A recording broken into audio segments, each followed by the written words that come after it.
தமிழ்மணி மாயங்க தான் அந்த பசங்க. தமிழ்மணி சொல்றவர் இங்கே பிறந்தது, அவங்க மூதையார் இங்கே இருந்தது. அந்த பசங்களுக்கு சட்டம் என்ன தண்டனை கொடுக்குதோ அதை கொடுக்கணும். சுட்டு கொன்னாலும் சரி, எங்கள் பூமி பேரை கெடுத்தவங்களை சுட்டு கொன்னா கூட நாங்கள் எல்லாரும் சந்தோஷம்தான் படுவோம். ஊராட்சி பிள்ளையார் வீட்டிலேருந்து நாங்கள் பேசுகிறோம். சில செய்திகள் வந்து பத்திரிகை வாயிலாகவும் இப்போ பத்திரிகையாளர் வாயிலாகவும் போலீஸ் துறை வந்து கேட்டதுனால தெரியுது. இந்த சம்பவம் வந்து கோயம்புத்தூரில் அந்த சம்பவம் சார்பாக இந்த ஊரில் அவங்க பிறந்ததுன்னா இங்கே வந்து அவங்க அப்பா வேலை விஷயமா வந்து கேரளா போய் அங்கேருந்து ஒரு பெண்ணை கல்யாணம் பண்ணி வந்தது. அவங்களுக்கு பிறந்தது தான் அந்த 2 பசங்களும்.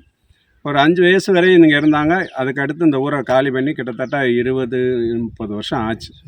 அவங்க எங்கே இருக்கா ஏது இருக்கான்னு சொல்கிறது எங்களுக்கு தெரியாது. இப்போ தான் கோயம்புத்தூரில் இருந்து இப்படி ஒரு பாலியல் சம்மந்தப்பட்டிருக்காங்கன்னு சொல்லி பத்திரிக்கை வாயிலாகவும் ரிப்போர்ட்டர் வாயிலாகவும் கேள்விப்பட்டு எங்களுக்கு பேர் அதிர்ச்சி. எங்கள் ஊரில் இந்த பூமி புண்ணிய பூமி, சவுட்டைனார்னு சொல்கிற தெய்வத்துக்கு கட்டுப்பட்டு வாழ்கிற பூமி. இங்கே யாரும் அவ்வளோதான் தவறுகள்லாம் பண்ண மாட்டாங்க.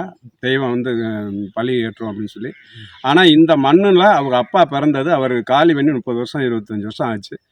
அந்த வாழ்ந்த வீடு தான் அந்த இது. அது யாருமே கிடையாது. மூத்ததாரத்து பிள்ளைகள்லாம் அவங்க வெளியில் இருக்க வைக்கிறாங்க. அதுக்கும் சம்மந்தம் இல்லை. அவர் எங்கே இருந்தார் எப்படி இறந்தாருன்னு சொல்கிறது தெரியாது. அந்த 2 பேரும் அவங்க அம்மா அப்பா 2 பேரும் இறந்துட்டான்னு சொல்கிற செய்தி எங்களுக்கு இப்போ தான் தெரியுது. இந்த பசங்க என்ன வேலை பார்த்தா எப்படி இருந்தான்னு சொல்கிறதான் தெரியாது.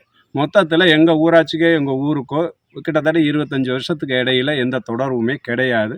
வாழ்ந்த பூமி இதை வச்சு எல்லாரும் வந்து கேட்கும்போது எங்களுக்கே பெரும் மன வருத்தமாக இருக்குது. எங்கள் ஊர் பேர் புண்ணிய பூமி, சூட்டைனார் வாழ்கிற பூமி. எங்களுக்கு வந்து ஒரு கெட்ட பேரை ஏற்படுத்திட்டாங்களே அப்படின்னு சொல்கிற வேதனையும் ஆதங்கமும் எங்களுக்கு இருக்குது. ஏன்னா தெய்வத்துக்கு கட்டுப்பட்டு வாழ்கிற பூமி எங்கள் இது. கண்டிப்பாக எங்கள் இதில் இருந்து அப்படி நடந்திருக்காது.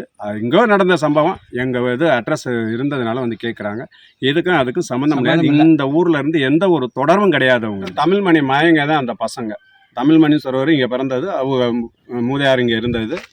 அந்த பசங்களுக்கு சட்டம் என்ன தண்டனை கொடுக்குதோ அதை கொடுக்கணும். கண்டிப்பாக சுட்டு கொன்னாலும் சரி, எங்கள் பூமி பேரை கெடுத்தவங்களை சுட்டு கொன்னா கூட நாங்கள் எல்லாரும் சந்தோஷம்தான் படுவோம். எங்கள் பூமியில் இருந்து வாழ்ந்தவங்க யாரும் இப்படி பண்ண மாட்டாங்க. இது ஒரு கேவலக்கட்ட செயல். எங்கள் பூமிக்கு அசிங்கப்படுத்துகிற மாதிரி வந்துருச்சு. இதுதான் எங்களுக்கு மன வருத்தம். எங்களுக்கு தெரியவே நீங்கள் எந்த சட்டம் என்ன செய்யுதோ அதுகளுக்கு எங்கள் ஊர் ரொம்ப ஒத்துழைப்பு கொடுக்கும். எங்கள் மகிழ்ச்சி அடையும். இப்படிப்பட்ட பசங்க இருக்கதே தவறு. சிறுசு 5 வயசில் ஓடினவங்க என்ன பண்ணாங்க ஏது பண்ணாங்க தெரியாது.